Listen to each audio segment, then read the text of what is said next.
All right, so we're going to pick up where we left off yesterday, and I don't know where we left off yesterday. We left off with my dumb story about Bud Powell, which I'll never tell again. All right, don't tell that one again, but how about the other Bud Powell story? It's a terrible way to end a show with that word. Well, it's too late now. You already did it. I couldn't help it. It's part of it. So now, it's part of the story. Tell the other Bud Powell story where where he helped George across the street.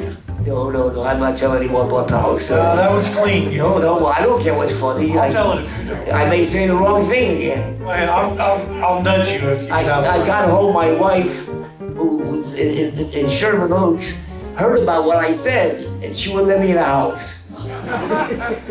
Yeah, that's the reason why she wouldn't. Well, that's one of them. Yes, that was it, I'm sure. All right, so tell the other Bud Powell story. It'll make amends for you. I think that, let me say, I'm not sure who it was, but they took Bud Powell. Is anybody familiar with like 57th or 59th Street in New York City and the round circle of going into the park? There's nothing there. There's just fall in your car, go in 75th direction.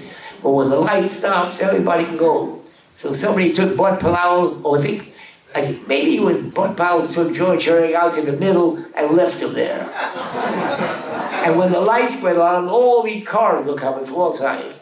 Because remember, Bud was convinced George was blind. So to prove it, took him out in the middle of the street. He wasn't convinced. He didn't believe he was blind. Now George will fess up, he's in the middle of the street. He'll have to show that he's not really blind. But poor George is out there in the middle of Columbus Circle, about to get run over by a car. So, yeah, he never did believe it, right? No, he didn't come back till about 3 weeks later. All right, let's jump ahead to your favorite subject, which is the Dream Band. And after seeing last night and then what we're going to see tonight, I think that'd be a good place to start. And I know you've got a lot of Dream Band stories. Well, I just want to start with one thing about the Dream Band, which people are on the wrong impression about the whole thing. That you stole it from Met Florida? It was not a studio. None of those guys did studio work except Ray Triscari. These were the jazz musicians like Conti, Tedoli, and Frank Rossellino. But all these guys were not working. They did the $15 jobs. That was the scale. And we went to do a record date. Buy the book. You'll get the whole story better. We did a record date, and that started the band. But it was these were not studio players. And that's why they were so happy, all of us. But we had a band. We were just there to have fun for a day or two, but it wound up to be quite a few years, But actually, only Ray Triscari was doing the Hollywood Palace. Otherwise, nobody was doing any studio work or record days. Yeah, that was kind of a transitional period going out of the 50s into the 60s. Yeah. And that was a time when a lot of the clubs were going away and changing. A lot of things were happening. So Frank Rossellino had been doing things in films, and Conti, of course, had. But this was a point. The Lighthouse wasn't going much. Yeah, Lighthouse, and Shelley had just started, so that was getting going. You never played the big band at Shelley's, did you? Yes, we did. Did you play the whole band? I'll tell you a funny story about Shelley. Shelley used to love when I got done at 10 to 1, so they clear the tables and get out. He loved when they did that. Now, I didn't care if the guys put their cognac underneath their music stand, but I never allowed smoking on stage. It just wasn't classy enough to me. And if you drank, nobody's going to see it anyhow. We were having fun. And so one time, I caught Ray Triscari. I was playing my solo, and I turned out, Ray Triscari started to hide a cigarette. Now, Ray was one of the original members in the band. And we went in the back room, and I said to Ray, of all people, being this old, you know how I feel about smoking, and he apologized, and I apologize. Anyhow, this is the last set now, and I told you, Shelley wanted me to quit at 10 to 1, and I used to play Billy's Bounce, and I had it timed to where I would play a bunch of choruses, and the band would come in with a shout chorus, and that we'd finish at 10 to 1. I used to love to do that. And so I'm playing my choruses, and guys in the back rate, and I got there after 2 choruses, the band's supposed to come in, and they didn't come in. But people started to applaud. So I figured maybe they like me, so I kept playing more. And you know, and once again, people, nobody came in. The band never ever done that. And I, well, like once again, the people were like yelling or something. So I kept playing. Then the next time, I turned around to the band. I wanted to come in. Everybody had a cigarette.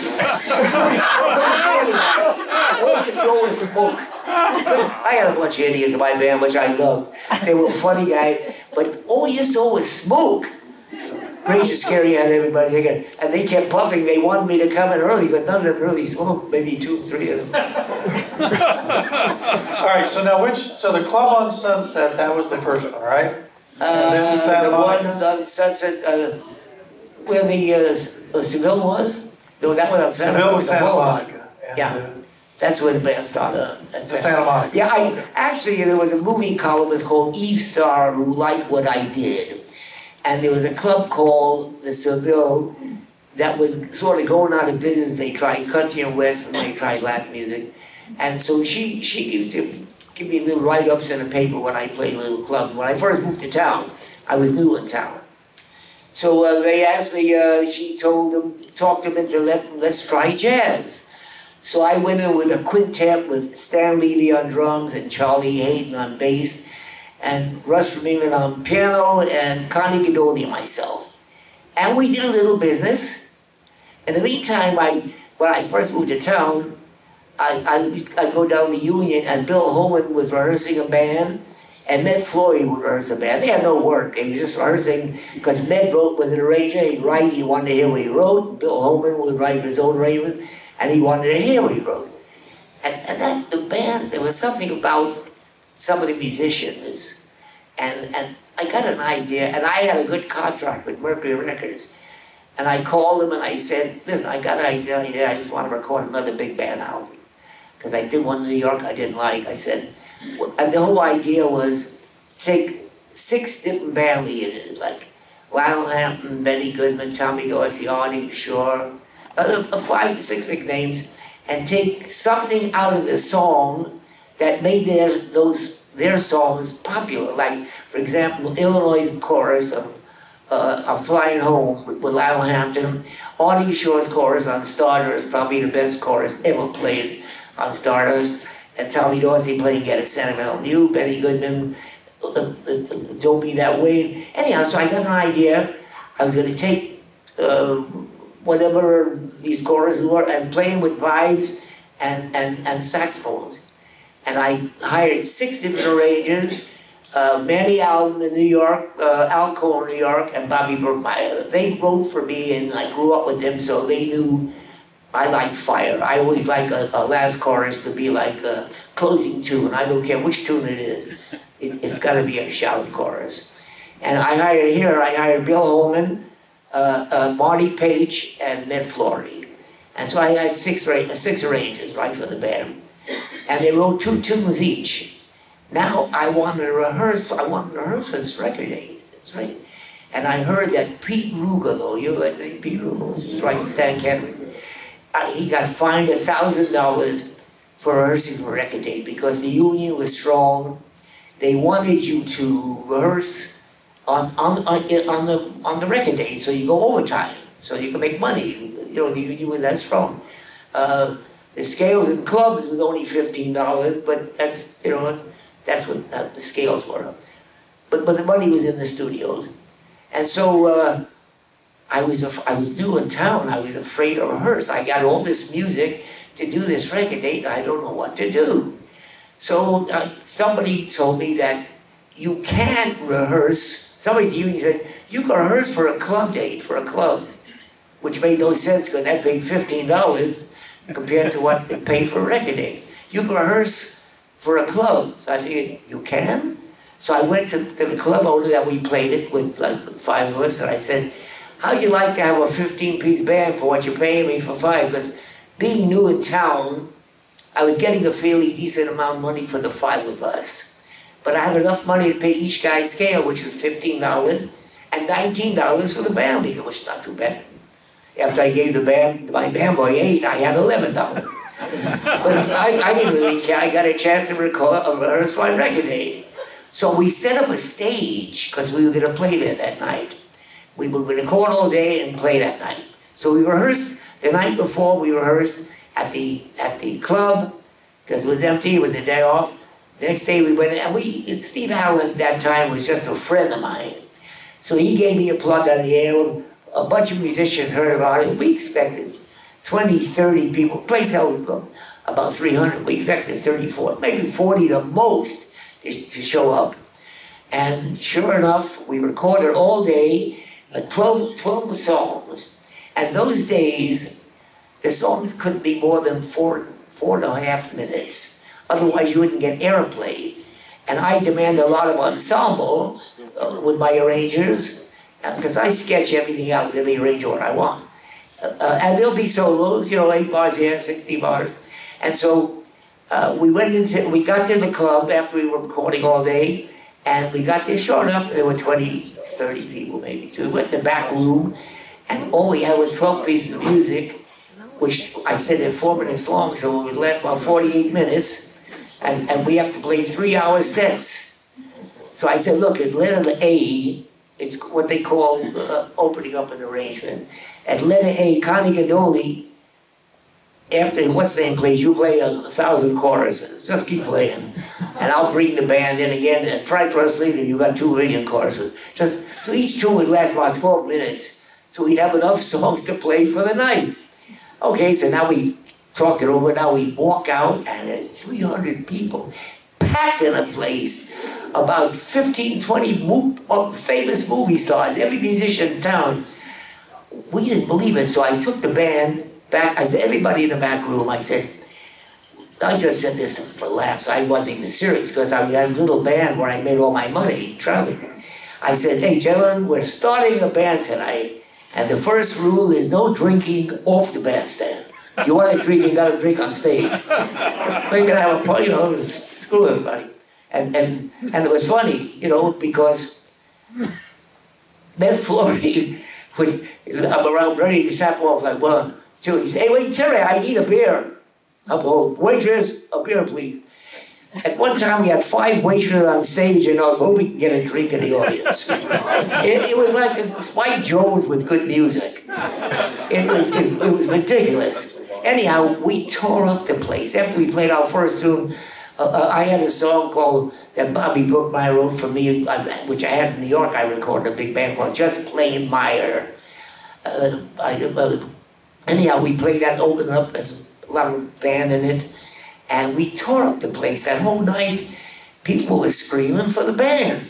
So the club owner said, let's try to get next Tuesday. We said, yeah, why not? Because we're having so much fun, these guys don't work to start with, especially on Tuesday. And so we went in next Tuesday. We had, by that time, Bill Holman lent me some music, and Ned Flory lent me some, and we went during the weekdays and we rehearsed the music. So we had about 20 arrangements now, which was all we opened those up to. And we got to the club, there were Tuesday night, that one, 20, 30 people. We figured, well, it's one of the flukes, And by the way, these days, big bands were not in because Dave Brubeck with a quartet was making more money than Count Basie with his big band.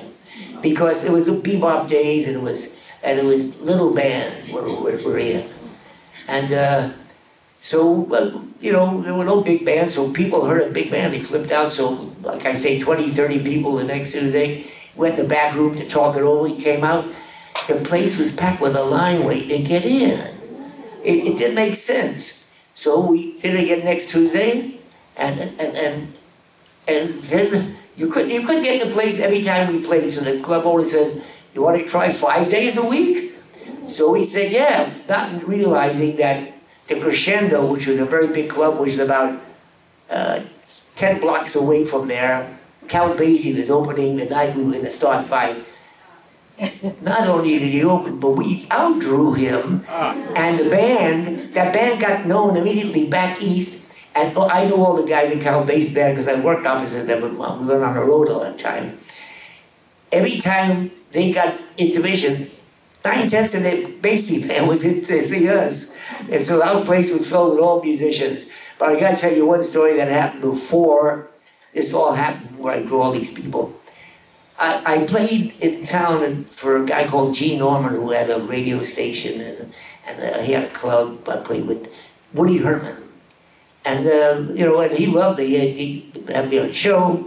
So when I moved to town, I came to his club and I said, Gene, I'd like to play your club. And he just said to me, Terry, who would you draw? And that was the most insulting thing I ever heard in my life. So anyhow, while we were doing 4 or 5 days a week, George Sherry now was working at the club, and George would come in, his valet would bring him between sets to hear the band. And so anyhow, this one time, my band boy came over and said to me, you know, George is standing out in line with Gene Norman. They can't get in the club because there's so many people waiting to get in. I said, you go out and bring George Shearing and then ask Norman, who would I draw? Just ask who would I draw. You couldn't get in the club. Ask who would I draw. So anyhow, with the Dream Band, it was a fluke. It happened. And it was too good. I finally had to give it up after a year and a half. I came back to it because I was losing what would be worth, if you made $20,000 in 1959, it's probably worth about $200,000 today. What you would buy. I bought a Cadillac for $5,000, so you can imagine what it costs today. So anyhow, I used to make about $20,000-$25,000 because we used to work every week in clubs, and I gave that all up because I was never having so much fun in my life losing money. You got to be out of your mind to do that, which I always have been anyhow. But this, it was almost like being hooked on dope. I was hooked on music. Well, I always loved music, but I didn't believe what was happening. We were drawing, and you find, I'm not sure how most people, there were Fred McMurray and June Haver and Kirk Douglas and Tony Curtis and Jerry Lewis, and you can go down a line of big stars in the club, and we were the stars because we were on stage. Making $15 a night. And we made $15 a night, and the bar tabs were $24. So they came to the work every night to lose $8. But more fun than we ever had in our life, serious. When we went on that bus tour last time, we went past both locations, actually, but we went past the Seville location, which is there on Santa Monica, which became, what, Pink Pussycat, I think, and Lenny Bruce's mom's stripper school. And now it's a porno theater, I believe. So it's still the same place. If you want to see Bad Enough where the Dream Band started, you can go to the porno theater, I guess, and get in that way. But it's there on Santa Monica Boulevard. And then you moved over to Sunset, to the Sundown. Wait, before you, I want to tell something before you tell about Sure. I was going to have you tell. Because I'm going to go past that in a second. Okay.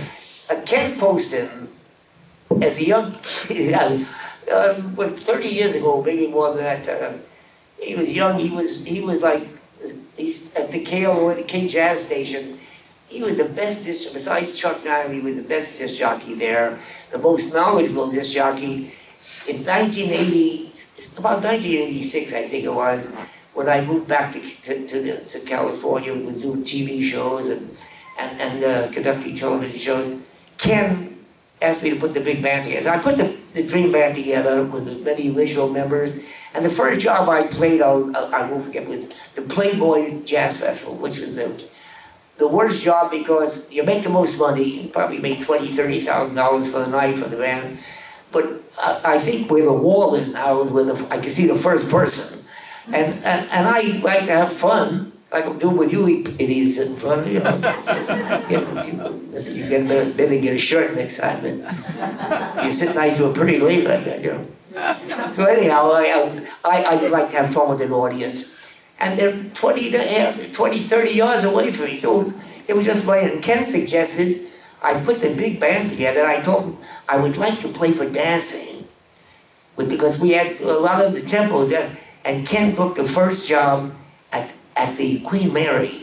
We played for the Queen Mary. And it was like old times where I said we're going to play for dancing. He had all the chairs and tables in the back, and the whole front was loaded with the audience, about 200, 300, 400 people packed against the stage like they used to do in the old days. It was great. I remember Jack Sheldon was there, and then Pat McCormick showed up, and then you had Pat and Jack do their shtick, which was just, I mean, it was about the, I can't remember the deep. I mean, they had this shtick, but it didn't seem like it. It seemed like they were just, making it up. But they've been doing this for years. But he gets Pat McCormick to come out with Jack. You're talking about two actually. First of all, I was saying, if you think what I said the other day, that was their whole sentence with those words. Jack Sheldon, at times you couldn't hold him back. Except when he worked in my band, he knew that we were selling music, and I let him come up and do his Be Funny, and he played trumpet solos and sing, but he couldn't get no dirty humor, because that was not my bad. I didn't like that. I didn't mind telling somebody to dirty a joke. I told you one the other day, but privately, but not on stage. I don't like it.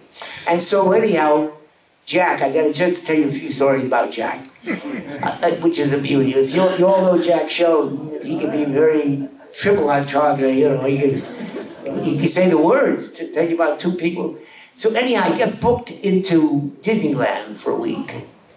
Disneyland at the Coronation Ballroom, and I hired Jack. I did a feature on at the end, I featured and I played my solo, and then we have a closing tune. And how Jack works, he can be very dirty. And so, but when I call his name out and he comes to the front, half the audience, because he was pretty getting known around town and everybody loved him.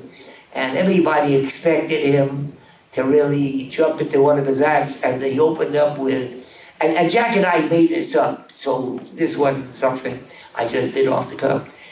I made this up to do that because we were at Disneyland. He says, "Oh, ladies and gentlemen, so nice to be here at Disneyland with Mickey and Minnie Mouse." And I went right into the music. I didn't even let him say another word, because you let Jack say Mickey and Minnie Mouse and let him go, the place closes in a half hour.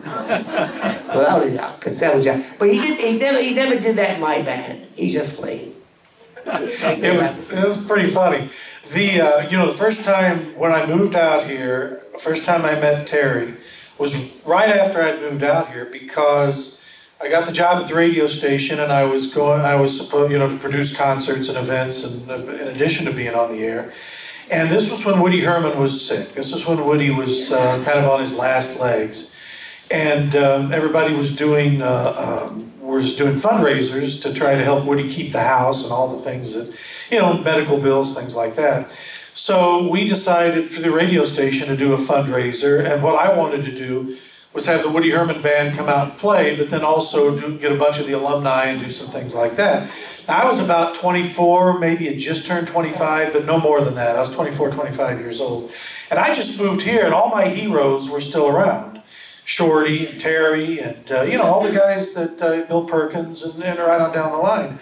But now, all of a sudden, I just had gotten, and I have to, put this thing together. So I got Woody's band. So then I start making the phone calls. And I mean, I'm pretty starstruck, because I'm calling up Shorty and getting Shorty lined up, and I'm calling up Al Cohn, and had Al Cohn come out, Jimmy Jufrey, and had Jufrey come. I think we had Marianne McCall at that one, and Marianne came out, and I called Terry. And I knew who Terry Gibbs was. I'd grown and listened to those, and I'd love those big band albums, and I'd seen Terry on TV when I was a kid, growing up, and things like that. So I'm thinking, oh man, this is pretty scary. I got to call Terry Gibbs to see if he'll do this, but he's like a big star. So I called Terry, couldn't be nicer, arranged for the whole thing, and I'm thinking, wow, I just talked to Terry Gibbs, and I came home and I told Lori. I came home and I said, this is incredible. I talked to Terry Gibbs today, and he was nice and friendly, and he's going to do the Woody Herman thing, and this is just great. And so then the next day, he calls me.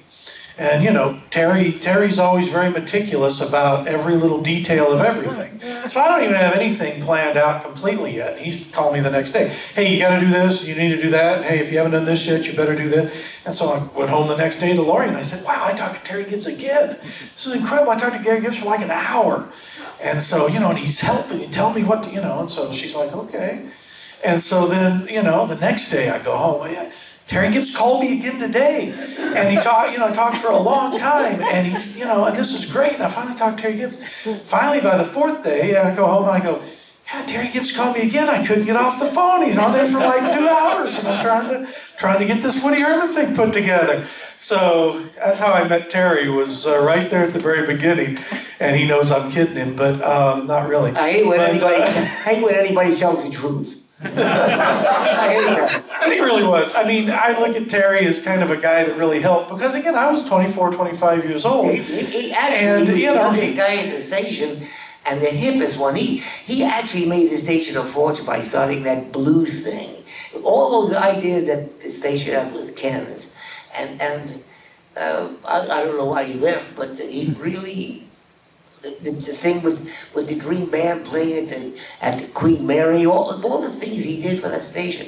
But thank God he's got a great job running the San Diego station. Well, that was one of the early things we did too, is the big band he's talking about at the Queen Mary, because again, I figured I'd push my luck since he was so nice to me about the Woody Herman thing. I thought, well, but you know, I mean, I didn't know if he'd want to do the big band or not, but I mean, I'd heard, at that point, I think the Dream Band albums had just started to come out and be reissued. They just did.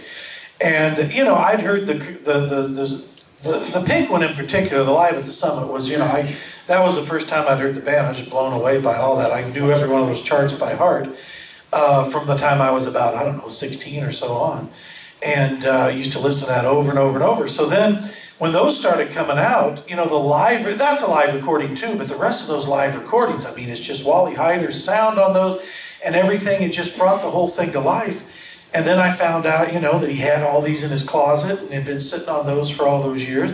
And then all of a sudden they started coming out and we were able to do it live, which was to hear that music live like you heard last night. I mean, there's nothing like it. But what about that? How come Wally Heider recorded those things and what, you know, they were in your closet all those years? Well, what's actually, that whole story? I wanted to do, when we were at the Seville, I wanted to do a live date, and I heard about this guy, Wally Heider. Now, Wally Heider was an attorney who stuttered, unfortunately. He really stuttered bad. His father, big attorney, so he couldn't plead a case. He'd go there, by the time he got a word out, the guy's guilty, you know. You know, so he wasn't getting too many jobs. But his hobby is what he had a big truck. He had great ears for recording live, and he'd go around the country recording Stan Kenton, Blue Baron, Bob and Ray. He just was, it was a hobby. And so I heard about him, and he came in the club and introduced himself to me. He says, that's the best band I've heard. I said, I'd like to, I hate to say it this way, but would you audition for me and record us one night? Let me hear what you do. So he recorded us one night, and I think about 90, you know, I don't care if the engineer says, I like this, I like this. I'm going to pick what I do, whether good or bad. You know, it's what I want. Whether I lose all the money I ever had or make the money, I want to do something. You know, that's the fun part of it. So anyhow, Wally Heider was about 94% of what I was looking for. I said, Wally, I'm going to come, we're going to do it tomorrow again. I'm going to go back in the studio, we'll talk about it. And I went and got a record of, by the way, it was very hard to record a big band because everything was two-track those days. Now you got 5 saxophones, there's soloists, there's bass, which you can't pick up, and all you get is boom, boom, boom, boom. And so I went and got a record of Jack the Bear by Duke Ellington. So that was the first thing, because I wanted to hear the notes on the bass. I didn't want to hear bing, bong, bong, bong, fucking. So I didn't want to hear boom, boom, boom, boom. So I got what I was looking for. We went, recorded that, and I went back to the studio, and I would listen. I said, "No, Wally, here's what I really want." And he was great. He didn't fight it. listen to this record. I said, is it possible to pick that bass up? He said, yeah. Okay, that was one of them. I said, let me tell you the other one. You hear how the lead trumpet player sounds so great? He said, yeah. I said, well, I don't want that. I want the fourth trumpet player to sound as loud as he is. I want the third trumpet player to sound as loud as him. I want the second. I want all four trumpets on the same level. I want to hear a chord. I don't want anybody sticking out, number one. And the second thing, you can hear them bellows a little bit. I want to hear the drums. You get the drums up front because that's the most exciting thing in the band. I mean, he carries the whole... Well, a drummer is the leader of every band. If you go back to the old bands, Benny Goodman had Gene Krupa, Tommy Dorsey had Buddy Rich, Artie Shaw had Buddy Rich, Davey Tuff with Woody Herman, Dolomont. A drummer makes your band. He's the first guy I would hire if I started a big band today. I got my son something cool. He'll work for nothing, you know, or whatever I want to give him. So anyhow, that's what I want. So the next time he came in, he recorded us. This was all just, we weren't recording. We were playing just songs that I had, things that, you know, I got some new things written. And he gave me what I was looking for, and I had these tapes in my house. Now we moved to a place called the Sundown, and the Sundown was bought by a guy called Bob Gaffel, and they renamed it the Summit. So we did one album from the Sundown, and no, we didn't do anything. I'm sorry, we did nothing from the Sundown. We did 2 albums from the Summit. Live album by a record company, you know, paying for the date. And so they came out and they made some noise in 1961, but just about when the second album was coming out, I think Explosion, when that was coming out, bossa nova music hit this country where every disc jockey who loved me said, Terry, we can't play any big band, we gotta play bossa nova, we gotta play bossa nova. So those records went, they didn't sell, they didn't do anything, and by that time, I gave up the Dream Band, went back east, and I started working my little band again, went back east, hired Alice McLeod, who I introduced to John Coltrane, and I was a matchmaker on that marriage, I introduced John to Alice. She worked my band for a year, was a giant piano player, played bebop. And then I got called to come out here and conduct for Regis Film and Television Show, and that got me to a television show. I conducted an early show called Operation Entertainment, then with Steve Allen for about 17 years. And then in 1986, Dick Buck, who owned Pacific Records, came to me and said, look, you know, those records of yours, I know you got some in the house. So I came over my house. Oh, I had everything on reel to reel. I was never put them out. People like Shorty Rogers, Buddy Rich would come over to my house and say, put them out. I said, no, ever. It's for you and I to have fun listening to. It's for you, I was proud of that band. Let's have fun, you know. And so, Big Dick Bach, who owned Pacific Records, was now working for Fantasy Records, producing records in Terry. And by the way, every one of those tunes on those, they were on actually albums, you know. Someone with 12 minutes long, 14 minutes long, so it'd be on one side. And so he said, let me cut opus number 1. Don't listen to any of those things at all. Let me take opus number 1, which was about 12 minutes, which meant cutting out Joe Maney, the alto player, and Charlie Kennedy's battle on altos, where they played a whole bunch of choruses, and then it was 8s, 4s, 2s, 1s, and it got, you know, it was like fun time. He said, let me do something, and he cut that out. I wasn't happy with it, but Fantasy liked what they heard with that thing, and so they wanted to buy what I had, so we picked out, and that album, when it came out on Fantasy, the first one, became the biggest thing I ever had in anything. It made me a big band leader, actually, because the K Jazz was playing it. They played, because they were short too, they played 5 in a row. And then I changed the station because I already heard it, put on another jazz station, and they were playing 5 in a row.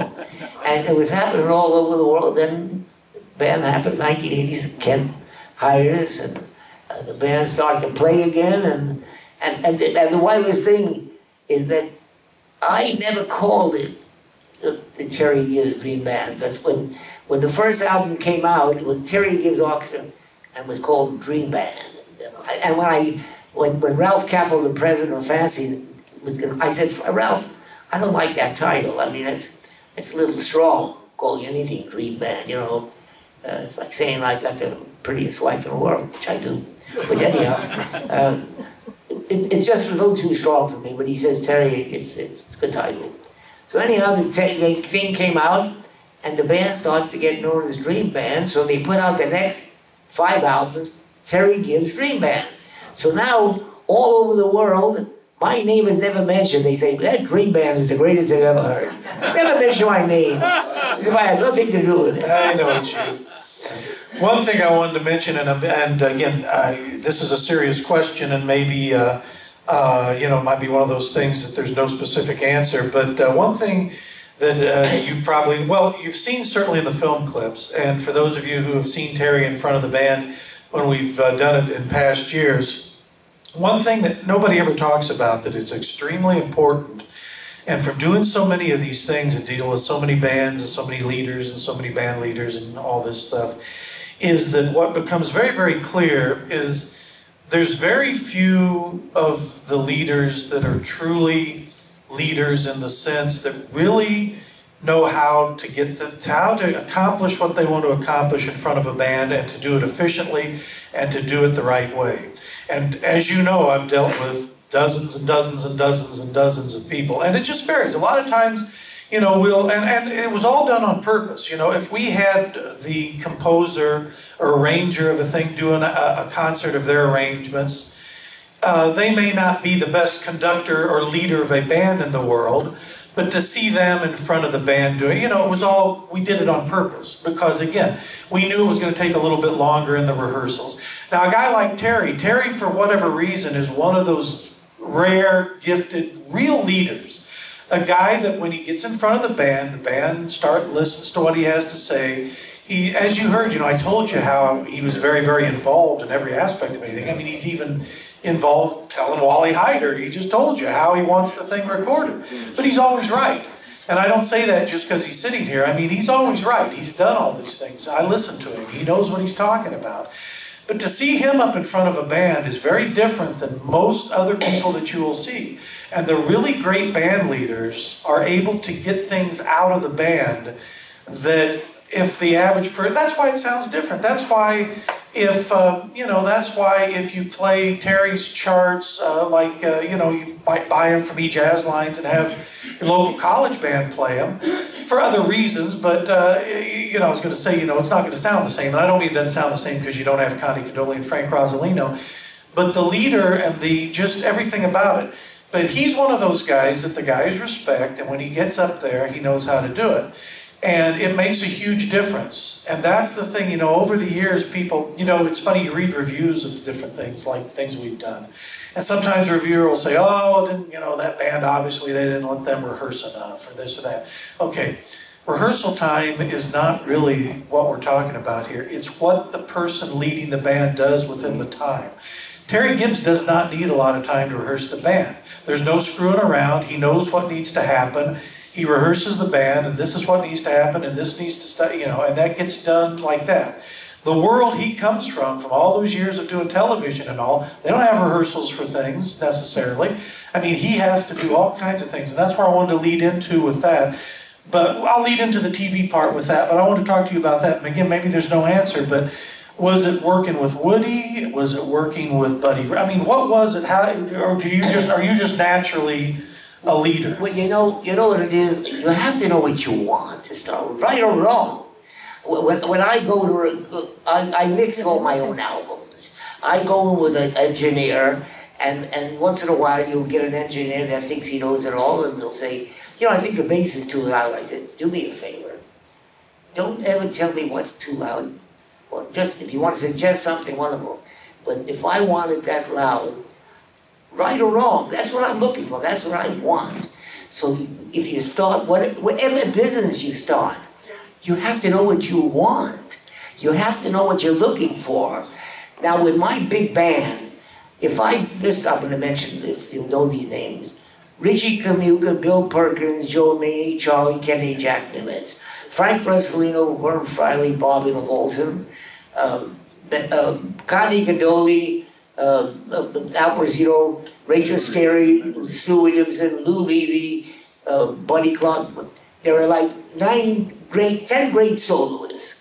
But I wasn't looking for great solos. I knew they could play great solos. I knew I could point them. I was looking for an ensemble band. That's why when I said to Wally, I want all 4 trumpets to sound like one. I want an ensemble band. I want a band that plays well together. You know, when I do, for example, when I go to colleges, when I play clinics in colleges, and I send my music in front, the band leader there rehearses them. Now, when I get there, I don't want to embarrass the band leader when I rehearse and tell them, hey, don't do this, you're doing this, you're doing this. But I devised a thing that would make the band sound better. It's what I wanted. I said, if the notes go up, get louder. If the notes go down, get softer. This way we'll sound like we've been playing together for 20 years. So the thing is, you have to know what you want. Right or wrong. You can lose all your money with thinking you know it's right or wrong. But it's got to be something. That's how people become millionaires. Or they have an idea or whatever it is, and they go along with it. I became a pauper with my big band. How do you control a guy like Joe Maney? You know, it's not control. They have respect for you. That's number one. But I learned something. Well, this is a big band, so it's different. First of all, in the Dream Band, what was good about the Dream Band is that every one of those guys had experience playing with Stan Kenton and Woody Herman. Now, when you play, let me use Connie Cadoli, for example. Connie Cadoli played with Shelly Man, with Richie Camuga, or he would play with a lot of little bands. I played with him. He played 20 choruses. But when you play with a big band and you get 8 bars to play, you have to know how to play those 8 bars. What you have to know from experience, which they knew, is that there's what they call the interlude. There's like a band plays some kind of an ensemble thing which leads you into your solo. So if they lead you in with something hot, you come in hot. If they lead you with something easy, you come in. You have to have experience. So all the guys that played in Dream Band had big band experience. They knew how to play on the record, especially the first ones. I told you, they were short songs. So they had an 8-bar trumpet solo and a 16-bar tenor maybe, and this. But they knew how to play those 8 bars and 16 bars to make it sound like part of the song. And the drummer, the same way. He just can't play an in-between that that's what he's doing. I always tell anybody that plays my band, don't play the instrument, play the song. Don't get up there because you have all the technique in the world, play the song you're playing. I want to, especially in a little band, I don't want somebody to have to, I hire you because I like the way you play, so play for me, you know. So, but the thing, most important, once again, back what Ken said, you have to know what you want. Right or wrong, once again, this is what I wanted here. I got my experience working with Woody Herman a lot, because Woody, I may have told this, or I'll tell this again, because one of my favorite was Woody. Did I tell you, did I tell the story the other day when we recorded Early Autumn? Did I mention that story at all? I told you. Well, anyhow, we were recording, in those days, if you heard this noise when you were recording, you had to stop the tape, because they didn't have a way to edit. And so we were recording that Woody Herman's Second Herd, which is probably one of the greatest bands of all time also. And we were recording Early Autumn. And we made about 8 takes until Woody said, that's a good take, that's fine, you know, wonderful. So everybody went home, and Woody could have a few drinks at the end of the job. He went back to his hotel and got juice out there. And Stan Getz and I, we had the solo on Early Autumn, and for some reason we didn't like that last take that Woody picked. So we asked the engineer, we thought we'd like to take 4. So the engineer played take 4 on solos. And we said, you know, let's go tell Woody we like our solo better. So we went to Woody's room. He opened the door, he juiced out with his underwear. He said, what do you guys want? And so we went into his room. We said, Woody, Stan and I both like our solos better on take 4. He says, but Terry, you don't understand something. The band sounded better on take 8, the whole band. Yeah, but we have the solos. Yeah, but the band sounded better. And once again, we have the solos. Get out of my room. And that taught me something. They're all great soloists, but you want to hear an ensemble band. The old days of Benny Goodman and Artie Shaw and Count Basie, all those bands, they had ensemble bands. Because once again, it had to be 3-4 minute songs. You couldn't get it played. So they had a lot of ensembles and solos in between. And later on, when I think cassettes came out, you could have a little longer, right? And then CDs, you could have it as long as you want, you know. Any funny Joe Maney stories you can tell? I wish I could. They're all funny, but well, yeah, I'll tell you, even though Joe was street people. He was like Jack. He was worse than Jack Sheldon. Jack Sheldon had things he said all the time that were was planned. Joe Maney would. He was like talking in the streets like he's playing baseball or something. And this guy, Bob Gaffel, bought this club, the Sundown, and named it the Summit. Now, Bob Gaffel had a rich family, so he bought the club, and there was a show called Monitor that went coast to coast one day a week from different cities. And Bob Gaffel bought an hour time on NBC for us to broadcast this one night. And so, but he was going to be the announcer because he owned the club. So we went. It was Joe Maney's birthday. So in the back room, when Joe wasn't there, I said to everybody, "Look, when we all stand up and play Cottontail, when the saxophone stand up, when you stand up, go right into Happy Birthday, and then after we say Happy Birthday, we'll go right to the saxophone chorus." So anyhow, we were playing a few tunes, and we play Cottontail, and it gets to the saxophone chorus, everybody stands up. And Joe would start playing a part, and we're playing Happy Birthday. And as crude as Joe was, he was a beautiful human being. Very, very, he almost cried, I thought. And then they looked at us and looked at Bob Gaffel standing with the mic, and he said, it goes to the mic, "You'll never hand Joe Maney a mic. Never hand him in your life. Never, unless you want to get you're in jail in a half hour for lewd conduct at your dress, you know." Anyhow, so he gets the mic, I said, "Oh no!" And he started out like really touching, and he said, "Hey, Terry, this makes me feel so good. I don't believe what you guys just did. It makes me feel good, so good that my dick is turning purple." And hands it back to Bob, and Bob is saying, "As part of," I went right back into the saxophone chorus. I went into, but this timing was so great. He said, "Terry, this makes me feel so good that my dick is turning purple." And Bob Gaffel didn't, but was putting hick-a-dicking on a thing, and I went back to the saxophone chorus. So that's one story about Joe Maney. Yeah, unfortunately, we don't have that audio. The only audio of the big band that we have, that everything came out except for we've got the audio from the Larry Finley TV show, and a little bit from the Jerry Lewis one, and then there was the 45 that had the Jackie Paris "Can't Hardly Wait for Saturday Night" and the Claw. Which one do you have of Jerry Lewis? You say that's Rod. It's the last part of the TV show, right? Oh yeah, you don't have. Not that video, just the audio. There's something that I would give anything to have. Jerry Lewis was a big fan of the Dream Band. And this is when he was very hot at Paramount Studios. And after we recorded every time I record an album, I have to take the reel, go to his house, and he'd make 25 copies in a room and give it to Tony Curtis, and they became our big fans. So anyhow, what was I talking about? Jerry Lewis. Oh yeah. So Jerry we record this album, and he takes the whole band. And there was a show called Larry Finley. Does anybody remember Larry Finley? Anyhow, it was an hour local television show. He bought that hour and 5 hours of time on KCT, whatever it was. It was a Channel 5. And he brought the Dream Band in, and brought 5 cameramen in from Paramount Studios, and videotape that band playing that whole album we did. Now, I'd give Jerry, when he got divorced, Jerry saves everything, but when he got divorced, I called Jerry, he couldn't find it.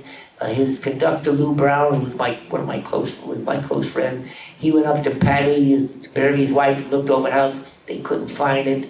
I had a friend of mine go to Channel 5 and check everything that nobody could find this tape of Jerry Lewis that he did with that. I'd give anything to see that. It was the original band.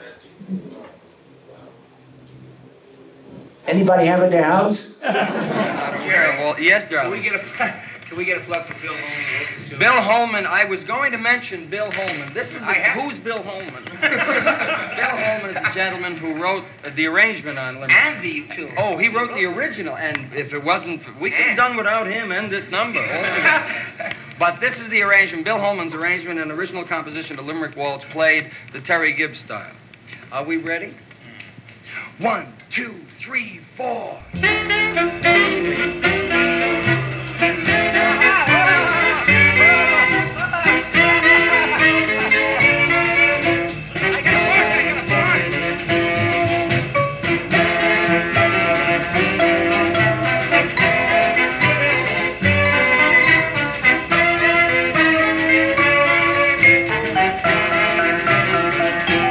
From the show he's talking about, that's the audio. Unfortunately, he won't give anything for the audio, just the video. But there is some of the audio at least.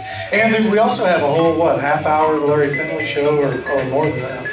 But unfortunately, just the audio, not the video. Yeah, I would give anything to see those guys. But not the audio. And Jerry was very gracious. He loved the band. Well, this morning we showed that clip of you and Jerry meeting up at one of the muscular dystrophy telethons. And then also the actual performance, which leads us into what I want to talk about next, which was the television work. And again, the Jerry Lewis thing's a good example of that, and even the Regis Philbin, and to a degree, and the Steve Allen things, the music room things that we saw this morning. Terry was very, very successful and important to those TV shows for many of the reasons that I just mentioned, in that being a musical director on a TV show like that, especially in those days, was, and especially for somebody like Steve Allen, Terry was perfect for that, because it's not just a matter of where you're following a script and you play at this certain time.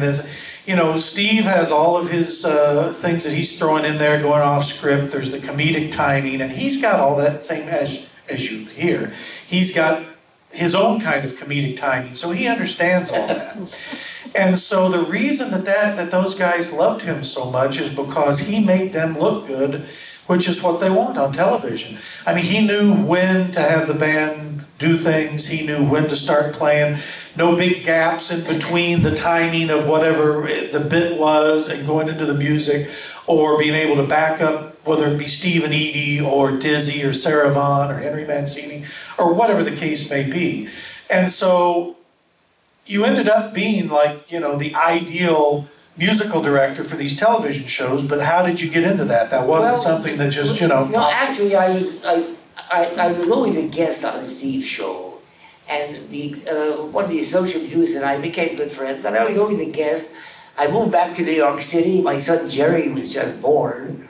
And I get a call from this producer, friend of mine, associate producer, and say, look, Steve Allen just quit Westinghouse. And it's a syndicated show, so we have 16 shows that are what they call in the can that we showed the other day. But we hired a young kid from San Diego called Regis Philbin, who was completely unknown, to be the host of the show that takes Steve's place. Now he says, I'd like you to come in and audition for it. I said, I never auditioned for anything before. I've always been fortunate just to get called. He said, I don't want you to play. I want you to sit in a room with Regis. I want to see what kind of rapport you guys have, because there's going to be no second banana, and you'll be, there'll be somebody announcing, but Regis will be talking to you like he talked to Ed McMahon. Johnny talked to Ed McMahon. Now, I can't help do what I do. Whenever I open my mouth, whatever comes out, comes out. I can't act worth a damn. I can't act. I don't sing because I don't make love to a woman by saying what Cole Porter wrote. That's not my style. Or any, you know, so I can't sing those kind of songs, love songs. So anyhow, I go to audition, sit with Regis Philbin, and the first thing I think I insulted him, I tell him, what kind of dumb name is that, you know? My first meeting, what kind of dumb name is that? Well, I never conducted a show before, but I learned by watching other conductors when I would be a guest. And he broke up when I said, what kind of dumb name? He loved that. Then I think, in the half hour we sat together, I think I insulted him about 30 times, and he fell in love with me more I insulted him. I was doing Don Rickles all of a sudden. and the more I did Don Rickles, I was going to get a raise, more money. You know? So anyhow, I got the job. So I came back, I did, and I loved Reed. He was one of the nicest guys. I made him give me a 26-week contract. And Regis got fired after 20 weeks. Oh. And he went on anyhow to do pretty well with Joey Bishop. Then he became a multi-trillionaire with the radio show, TV shows he had in the daytime. But I learned from that when first of all when they offered me the job, Steve Allen had 9 musicians and an arranger for 9. If you have to have an arranger for 9 pieces. And they said, we'll give you 9 musicians. I said, no, I don't want 9 musicians. They said, why not? I said, because we're opposite Johnny Carson with 16, Doc Severinsen, we're opposite Les Crane with Ellie Lawrence with 16. Either give me a 16 or give me a sextet. They said, sextet? Can you make it work with a sextet? Which executive producers or these people who are not musicians don't realize. The most important thing a singer, if she comes in and sings, she wants a good rhythm section. She wants to make sure a piano player, bass player, and drummer, if it's guitar, that they can accompany her. And so I hired Mike Melvoin, if you know that name, went on to be the president of the local, not one of the greatest piano players in town, Monty Budrick, one of the best players in town, Colin Bailey, whose wife is here somewhere, and Colin left us, and Herb Ellis on guitar, and I wanted to integrate the band because I never had a white band ever in New York. I never had a white band, and it was just the best thing how New York is. So I didn't know anybody. I knew Teddy Edwards, but I needed somebody who played all the reeds. I need somebody who played tenor, saxophone, flute, and clarinet. And Teddy was just a great tenor player. And all the people I knew, the black musicians, were just great, except Buddy Collette. And I called Buddy, he said, Terry, I'd like to take the job, but I'm too busy in the studios. And so I had to do something I've never done in my life. I called Benny Carter, who I knew a little bit. I said, Benny, can you recommend a black musician? Oh, I always threw him on the phone. I was one singer. And Benny is a beautiful guy. He's been around the corner a million times, so he knows what I was talking about. And so he said, if I think sorry, I'll call you. I did the same thing with Gerald Wilson, but I didn't know Gerald as well. And that was hard. But Gerald was also great, because Gerald was a big fan of the Dream Band back in 1959. And so I got a call from Buddy Collette telling me, listen, there's a guy who took my place with Chico Hamilton, who plays all the reeds. Now, normally I don't ever hire anybody unless I've heard him play. But if Buddy told me he plays all the reeds, that's all I needed was somebody who played the reeds, you know. He didn't have to play good jazz, because I had Mike Melvoin and Herb Ellis and myself, we could play all the jazz, you know. And so the sextet became big on the show, to where, and before I leave New York, because I was still a jazz musician, I wouldn't go unless I could play on camera 3 times a week. I wanted to be a musician, but I had a band. So, but that's my contract said I was to pair, and it got to be a drag that I had to play, because when I get these arrangements from people, I would take the arrangement, and when everybody got to lunch, I write my own introduction for the sextet and an ending. And while And in the middle, I'd say, Herb Ellis, you play the first 16 behind me, play some jazz. Because a bunch of the acts, the first, I think one of the reasons why Regis got fired is that all the acts, the first 16 acts or 16 days, all Steve Allen booked acts, and Steve loved jazz. So there was Sarah Vaughan, Count Basie, Stan Getz, and Regis is not the hippest guy with jazz. And in fact, when Count Basie came on, and they were in the middle of the floor, and Regis is interviewing him, and the band was close by, he was on stage, and Count Basie can yes or no you to death. Listen, yes, no. Yes, he asked him 5 questions, it was yes or no. So 5, he said, Regis, can I ask Basie questions? Come on down, Terry. So I gave Herb Ellis the earphones, and I went down and said, hey, Basie, when we were in Detroit, and this, now we're in Sarah Vaughan did, now he had to tell a story. So he told the stories every time we'd have a jazz act on. Like Stan Getz also be yes or no you to death, because they're not the best interviewers. And so I would have to come down and interview them. With Regis there, Regis would ask a question, which makes no sense because it had nothing to do with jazz. He'd ask them about their personal life or something. Your bar mitzvah or something, you know. But whatever it was. But anyhow, so that was the start of, and then the guy who was the associate director of the Regis Film and Show, he went to work for Chuck Barris, and they did a serious variety show, and he got to be the director, producer, and called me to direct that show, which I was the musical director, wrote all the music for that show, and I hired Bill Holman to orchestrate all my music because I had too much to do. And so with writing of all these in-betweens and everything else, so he orchestrated everything I did, and then from there, I went on to Steve Allen. One thing too, and we'll talk a little bit about Steve Allen. I do want to open up for questions here in a minute, but one thing, and this crowd I know was already well aware, but I think again helps to reinforce that everything we've done this weekend, from with the film showings and the presentations and hearing all the audio and the video and everything, really have reinforced poor Terry, you know, from a historical standpoint, how important he was with this instrument, and one of the pioneers, and certainly as far as modern jazz is concerned, the pioneer, and a guy that paved the way for other people who followed. And you know, we've got all these great vibes players here with us this weekend that, again, you know, I'm sure would all tell you that Terry's made all that possible. Matter of fact, Chuck, why don't you come up for a minute? I know Chuck would like to maybe say something. Chuck Red, who'll be playing tonight, and certainly one of the world's great vibraphone players, but maybe from your perspective, Chuck, talk a little bit about, you know, why or why not Terry's important. Okay, well, first of all, just want to get this out of the way. I love this man right here, and he's a huge inspiration to me. I just love him. What do you think about Terry, though? Okay,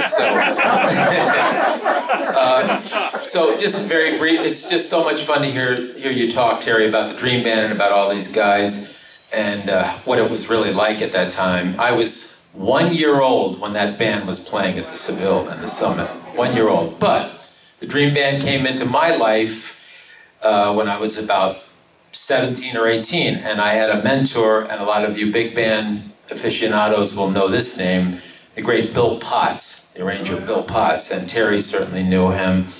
And Bill Potts was a contemporary of all these great arrangers that arranged for the Dream Band, and Bill was in New York for a long time, but he came back to DC, where he was from, he became a mentor of mine. It was one of the jazz soul of Porgy and Bess. Yeah, he had an all-star big band. That was recorded in 1959 when the Dream Band was roaring on the West Coast, and Bill did this record on the East Coast. He had Bill Evans on piano, Charlie Persip on drums, Alan Zoot, Sweets Edison. Now I'm like Terry, I'm naming everybody in the band like he does, except it's not quite as impressive when I do it.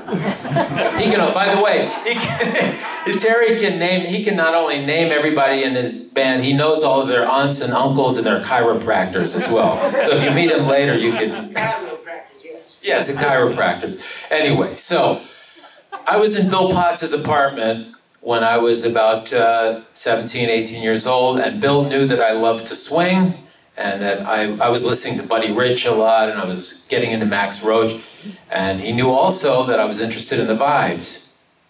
Bill Potts said, if you want to learn how to play vibes and learn how to play swinging drums, you got to listen to the Dream Band. And he turned that Dream Band up. I think it was The Exciting, that's the name of one of the albums, right? And I remember hearing like Tico Tico and Big Bad Bob and all those things. And he turned it up to 11. And I think he got evicted, thanks to Terry's band. He was deaf and he got evicted, yes.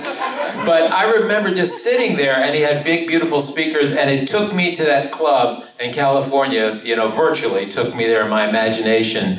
And I was hooked forever on the Dream Band, and to hear those charts and hear Terry come in swinging, the band swinging like crazy. You got all those trumpet players and all that brass, and then he comes in and he can play a few notes and he's swinging just as hard as they are. So it taught me a lot about just playing in the groove and making a statement and then getting out of the way, but helping the arrangement and all the things, Terry said about his soloists, Connie Condoli, Richie Kamuka, Joe Maney, being part of the arrangement. Well, so is Terry, and you'll hear tonight I play with the Dream Band. I'll be playing a few of Terry's licks because there's no better way to integrate into the arrangement than the way he did it. So that music is very important to me, and I think to any vibraphone player. And I'll mention one more thing, and I said this when I did my set with Ken Poplawski the other night, and we played a bunch of Benny Goodman music.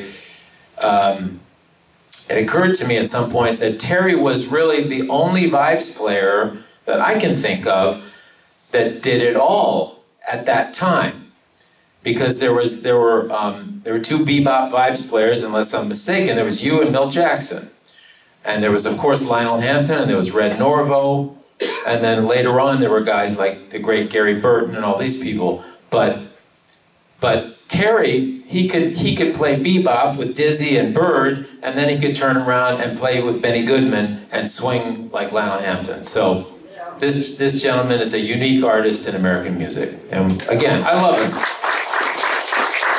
Okay, my first meeting with Chuck is I got called to play somewhere in Maryland, Baltimore, and Chuck played drums for me. And then he told me that he played a little vibes. So I said, come, and I like what, I've always had other vibe players come up and play with me. And so I love that, it's not I can't understand when you see two saxophone players, when you see two vibe players, it looks like it's a battle. What battle? He plays like he does, and I play like me. Do I play better? So anyhow, he played drums for me, and then he got up and played vibes with me. And he sounded good then, but then we went to Japan where you played drums with Ken Poplawski, myself, and you, but he was actually more of a drummer then, but he turned out to be a monster vibe player now. And when they did it, the first tribute to me, when I really retired, I said, I'm not playing anymore. But get a hold of, what's your name again? What color was it? Oh, red.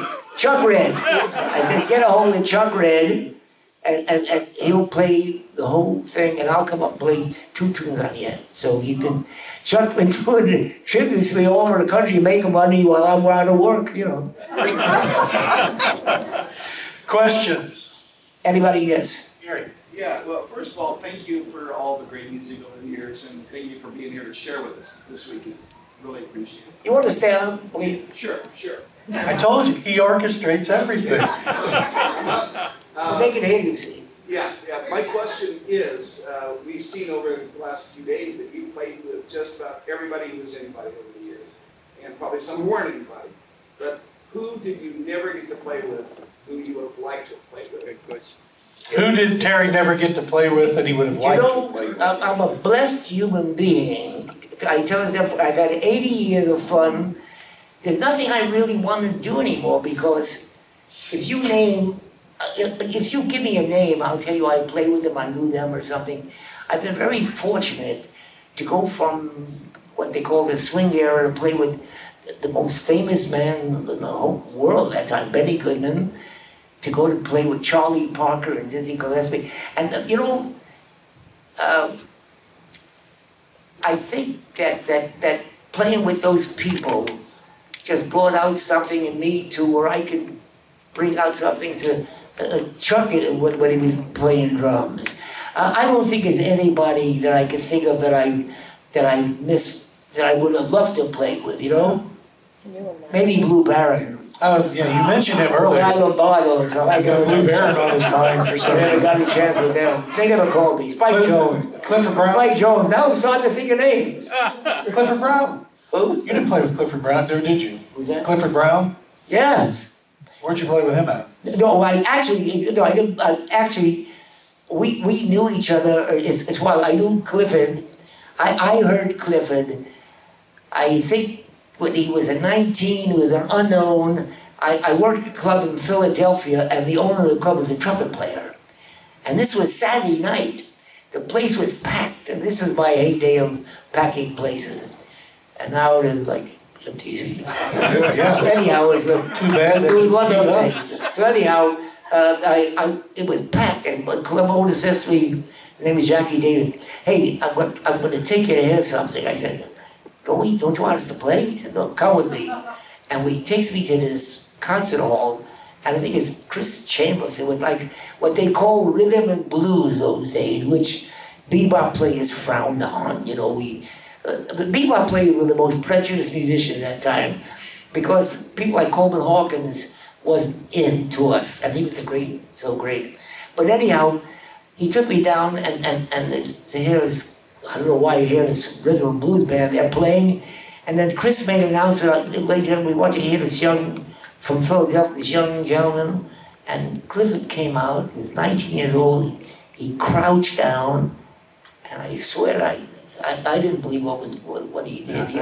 He was way ahead of anybody but Dizzy Gillespie that I ever heard play at that age. You know, it didn't make sense. Did you cross paths with Fats Navarro at No, Fats was, unfortunately, he died before he got, yeah. But the people who were alive, even Clifford, well, I got to know Clifford in a different way, is that there was a route, we were booked, Max Roach, Buddy Greco, and Mel Torrey and myself, we used to do a tour. I go from New York to Toronto, and Max Roach and Clifford were already in Toronto, they go to Detroit, and Buddy Greco was there, and we pass each other, we go from one club. So I'd always meet Max and Clifford on the Howard Johnson's, if you remember Howard Johnson's, and we'd hang out for a few hours, and so I got to know Clifford a little bit, but then I never got a chance to play with him because he died too early. Else? Questions? How about the Village Vanguard Band? Did you ever have a chance to play with them? Thad Jones, Mel Lewis Band? Yeah. No, I wasn't living in New York. I don't play with that's their band. I wouldn't play with them anyhow. There was no reason for them. Mel Lewis played with me. That's where he really got his notoriety. He was playing with the Dream Band. But he sounded great with that. It was a different... If you have the first album, Mel Lewis wrote a wild thing. Mel Lewis had a beautiful ego. No matter what you had, he had something better. But he could live up to it. He did. But he wrote something on the first Dream Band album CD put out saying that this is the greatest band that he ever played with, including his own. His own was different, but this was better. When he was going back and forth between here in New York to do Jerry Mulligan Concert Jazz Band at the same time with your band, did he miss things where you had to get a sub, or did he always make it back? No, he never played with Jerry Mulligan. I didn't have the band. Well, he had the Concert Jazz Band in the 60s. Let me tell you how Jerry Mulligan started the jazz concert band. Jerry Mulligan would go with Judy Holliday, and they used to come into the Sundown to see the band all the time, or the Summit to see the band all the time. And to a point where Jerry started coming with his baritone saxophone. But he didn't want to play solos. He loved the arrangement. He had Bill Holman, Manny Allen, Al Cohen, and he would sit with Jack Nimitz and play the parts. So I get a call, and Ella Fitzgerald used to come in the club, all these people I told you coming. And I get a call from Norman Granz, Ella Fitzgerald manager, saying, listen, Ella would like you to to conduct for the Apollo Theater for a week. Would you like to put a big band together and conduct for Ella? I said, sure. So now I wanted the guys to still play there. You know, I didn't want to leave them. So I asked Jerry Mulligan, who used to come. I said, Jerry, would you front my band for a week, a few days, 3-4 days? He said, yeah, I'd love to. Anyhow, I took Mel Lewis, and I went to New York, and we put a big band together. It was a great show with Ella Fitzgerald, who had Ray Bryan playing piano, if you know him, and Gus Johnson playing drums, and there was the Oscar Peterson trio with Herb Ellis and Ray Brown, and there was Sonny Stitt, Roy Eldridge, and my big band. And so when I got back, I look at the trumpet section, and when I went back to California, I look at go back to work with my band, and I don't see Jack Sheldon. I see a strange face there. So I said to my band, what happened to Jack Sheldon? He said, Jerry fired him. What do you mean, Jerry fired him? Jack Sheldon said something that Judy Holland didn't like. So Judy Holland sent Jerry back to fire. So he fired Jack Sheldon. But then I gave up. I was losing too much money. I had to go back and play with my little group. And so he took Mel Lewis, Buddy Clark, and Connie Cadoli, and Bill Holman, and who else? Somebody else that started his own band. You never told me that one. But he got that bug because of that. You never told me that one. Well, I didn't tell you my last wife either, did I? Is that in your book? I don't talk about how much what. Is that in your book? About Jerry Mulligan? Yeah. It could. I don't even know what I wrote. I haven't read your book, so I don't know. And I wrote every word. I don't remember what I wrote. I don't even remember who you are. I'm sitting here talking to somebody. Hey, when you get to be 97, you're allowed to say these things, by the way. You're allowed to say anything. I suppose. Well, obviously. My dick is turning purple. Yeah. How many people would say that? Purple a long time ago. But I'm quoting Joe Maney. I wouldn't say it. Let's see. Any more questions? Joni. It would be great if you guys don't have this, the Grammy-nominated Jerry Gibbs. Oh yeah, by the way, my son's album, we recorded he recorded 18 of my songs with five of the greatest piano players. And the wildest thing, and you got my CD too, it's called 92 Years Young. It's the last album of music I ever played. In fact, the vibes are here now, and which, what's your name again?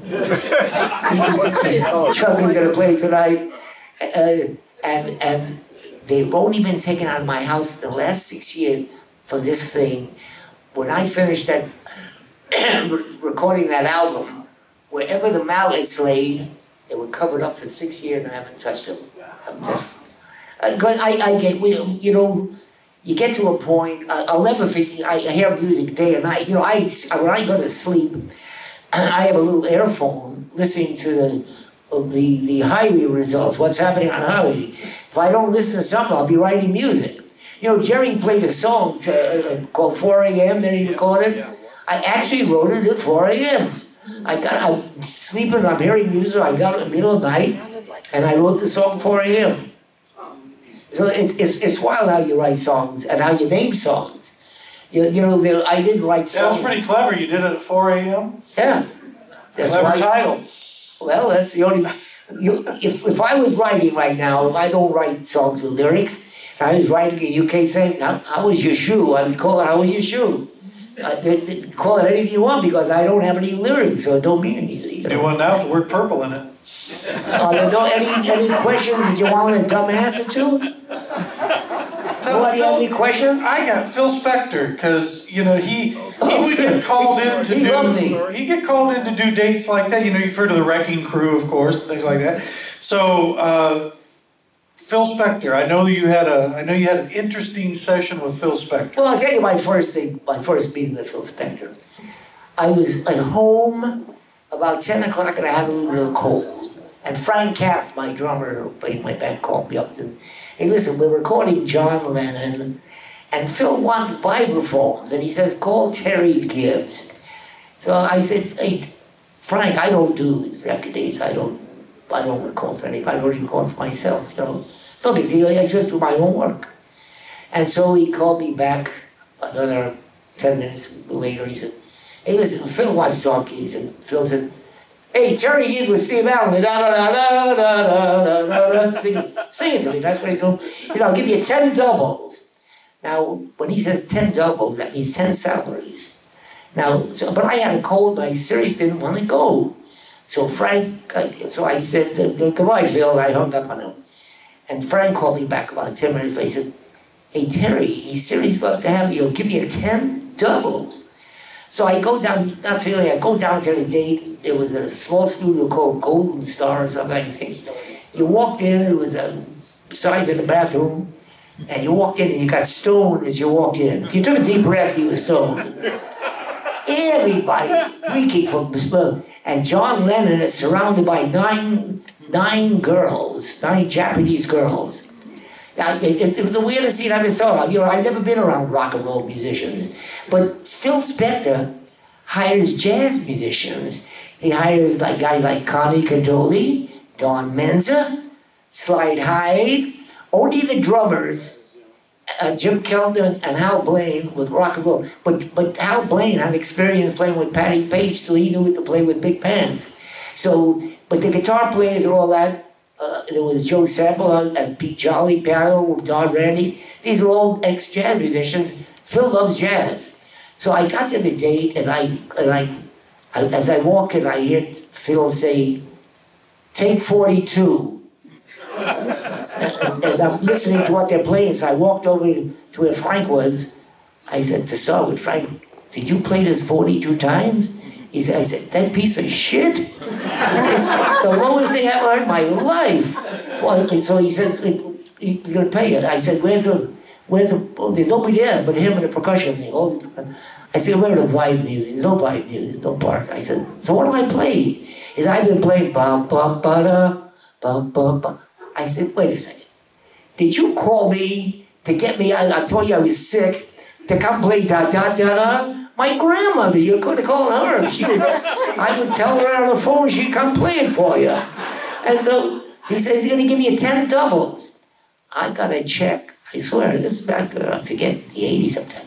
I got a check about 2 days, 3 days for $10,000 for playing da-da-da-da. Now I learned how to play that real well because he called me again. I was going to be ready for that one. But no games allowed. But anyhow, he called me to 1 million dates. Always called. And you know, he was a big jazz freak. Buddy DeFranco and I played in New York City. He came there with Paul Schaefer, the guy who was the band leader of David Letterman. I knew Paul, but they came in to see Buddy and I. And then the next night, Phil came in by himself, and he kept giving a standing ovation, standing up on the chair, juiced out of his bird. He has 2 bodyguards, a chauffeur. He's surrounded by people, and he comes over and he says, hey, Terry, you and I are going to hang out after. We're going to go to the Chic place. I said, Phil, I'm not hanging out with you. I don't hang out with you. He says, I'm going to take you to this great place that nobody hangs out. You can't get in. I said, good, you take somebody else. I said, goodbye. Anyhow, he left about 10 minutes later. The bartender, the lady behind the bar called me, cleaning up the place, and she said, Terry, the phone call for you. I went to the phone and said, hey, Terry, it's Phil Spector. Did you get the $100 tip? I left everybody man $100. I left everybody $100. I said, I don't take tips, Phil. He said, but everybody, I said, no.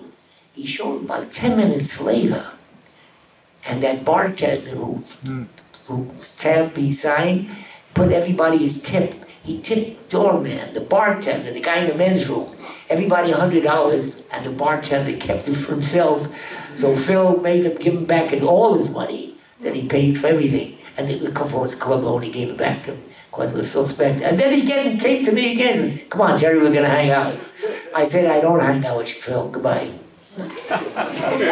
Now, we just got a couple minutes left, but in about a half an hour, we're going to see the concert from the period with Buddy DeFranco. So real quick, tell us how that whole band came about, because you guys toured and on television, very successful. That was like, Buddy was like my brother. His son is out there, Chad, stand up, Chad. That's Buddy's son. That was the fastest stand-up, that's Even your dad said I'm blowing. All right. Anyhow, we were so cool. Buddy and I, how it all happened is we were booked as single acts at Ronnie Scott's in England. He to play a half hour and me to play a half hour. Now, my vibes didn't show up. The whoever rented the fleet didn't show up. So I rehearsed playing two-finger piano. Because I played two-finger piano. I rehearsed with the rhythm section. And then Ronnie Scott said, listen, at the end of the show, why don't you and Buddy play a song? Because it's a natural, because Benny Goodman and Lyle Hampton made that instrumentation so famous. Any two idiots who play the clarinet and violin are going to sound good. Halfway decent anyhow. Because the instrumentation made so famous, that sound of, it's like taking a Glenn Miller, a saxophone section, and having the lead player play clarinet. It's going to sound like Glenn Miller, because that was the sound of Glenn Miller. So Benny Goodman and Lyle Hampton started the sound. So anyhow, he said, Buddy and I could play a tune. So Buddy was gracious, and because I sweat so much, he let me go on last. And Buddy's the nicest man living anyhow. The three nicest people in the world, I gotta tell you, Louis Belson, Buddy Franco, and Clark Terry. They'll go on. So Buddy went on, and I went on sweating, and then I called Buddy up to play a tune, because Ronnie asked to play a tune. And we said, what should we play? We both know Lester Leaps In. And we played the tune, and we tore up the place. I'm telling you, people were screaming. So Ronnie said to us, why don't you guys play two tunes next set? So we started playing two tunes. Then it became three tunes, and four tunes. Then we never played single. We started playing together. And we said, you know, we ought to do this when we get back to the States. And the first thing we did when we got back to the States is, did you ever know Jim Washburn? Oh, yeah. Jim Washburn, who was one of the producers on the Operation Entertainment show I worked on, was now the head of KCET, and asked Buddy and I to do a TV show there. And so that was the first time we ever played in the United States. But Buddy and I, little by little, instead of, we used to play, he played two tunes, I played two tunes, we played one here. We started playing everything together, but each one having a feature song. And Buddy, I gotta tell you about him. He reminded me so much of Benny Goodman that he's foggy. Buddy was as foggy as you can get. Benny used to forget the buttons fly. You had to remind Benny if your flies on Benny. Or comb your hair, you know, he'd forget to do these. Buddy forgot nothing. I'll tell you one thing about Buddy. I got to tell you, I love him so much. Buddy was foggy in a different way. He could, whatever he had to play, he could memorize anything in 4 seconds. So you play it right back for him. But the other thing, his mind was always in music. So now we started to play with, we're going to do a record date for Fantasy. I had to follow up the Dream Band. I did one with two, but now I had a contract. I was going to do a live date with Buddy at the Jazz Showcase in Chicago. And the whole thing, I wrote all the arrangements. Rather than jam, I would write the song, then a little, what they call interlude, a little thing together, and then the solo. Then a little thing together, and the solo. And I write all these things. And we play 3 days and record 3 days. Now, all 3 days, I wrote this interlude on Horace Silver's song, Sister Sadie, where Buddy plays, then we play an interlude, then I come in. And Buddy forgot, this is during the 3 days, he kept forgetting to come in and play the interlude. So I wrote these arrangements. We're going to record now the next 3 days. I said to Buddy, you know what? We'll record tomorrow. I know when you're about to end your solo, I'll lean over the vibes and wave so you'll give you a hint. Yeah, do that. That'll give me a good hint. Great. So now he's playing Sister Sadie, and he's playing a solo, and I know he's coming to the end, so I go over to the vibe, and I go like this, and he said, what do you want? Yeah, don't stop the song and do it again. What do you want? He forgot completely what I said. Buddy Franco was one of a kind. He was beautiful. My brother. And we've got that coming up in just about a half an hour. So Terry Gibbs. Wow.